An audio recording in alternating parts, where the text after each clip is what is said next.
مولاي صل وسلم دائما ابدا على حبيبك خير الخلق كلهم۔ حضرت عائشہ رضی اللہ تعالی عنہا نے بیان فرمایا کہ حضور صلی اللہ علیہ وسلم کو اپنے گھر میں جب بھی کوئی ایسی چیز ملتی جس پر صلیب کی مورت بنی ہو تو اس کو توڑ ڈالتے۔ حضرت ابو ذرا رضی اللہ تعالیٰ عنہ نے بیان کیا کہ میں ابو ہریرہ رضی اللہ تعالیٰ عنہ کے ساتھ مدینہ منورہ میں مروان بن حکم کے گھر میں گیا تو انہوں نے چھت پر ایک مصور کو دیکھا جو تصویر بنا رہا تھا۔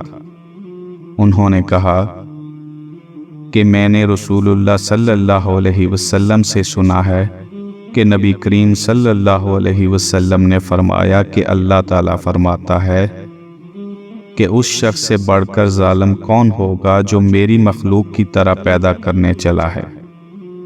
اگر اسے یہی گھمنڈ ہے تو اسے چاہیے کہ ایک دانہ پیدا کرے یا ایک چیونٹی پیدا کرے۔